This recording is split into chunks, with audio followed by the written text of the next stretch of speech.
राधे राधे दोस्तों। आज मैं आपके लिए लेकर आई हूँ पतवारी माता की कहानी मारवाड़ी में। तो चलिए शुरू करते हैं पतवारी की कहानी।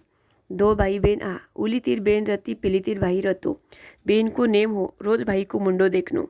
बेन रस्तो जाता जाता 4-5 कंकर पत्थर लेवती, दूध दही सींचती और एक टिकान रखकर बोलती, हे पतवाड़ी माता, मारा भाई की बेलवाड़ी बदवा दे। और पच भाई का घर जावती। भाई को मुंडो देखकर वापस आती। एक दिन भाई बोल्यो, रोज बन आव, आज म जाऊँ। भाई निकलो, रस्ता में पतवाड़ी रखेड़ी ही। पतवाड़ी को बड़ो सारो डूंगर हो गयो।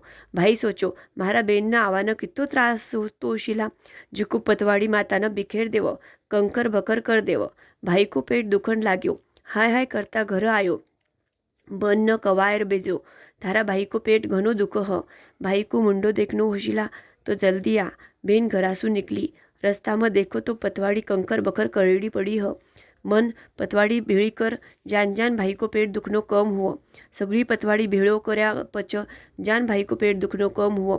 बन भाई का घर आई तो भाई बोल्यो, बन तू इतनी देर नहीं आई, मारो तो पेट घणो दुख्यो जरा। बन बोली, मैं निकली तो घना जल्दी, पण रस्ता में पतवाड़ी को डूंगर हो, जिको कोई सगड़ो बखेर दियो, जिको भेड़ी करती आई, जिको इतनी देर लागी जरा। भाई बोल्यो, पतवाड़ी को डूंगर मत बिखर्यो जरा। बेन बोली, तू बिखर्यो तो तू दुख पायो, मैं तो थारा नाव की बेलवाड़ी बदवा दे।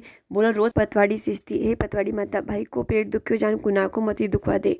तन सीस जिका को चोको करजे, भूली चुकी माफ करजे।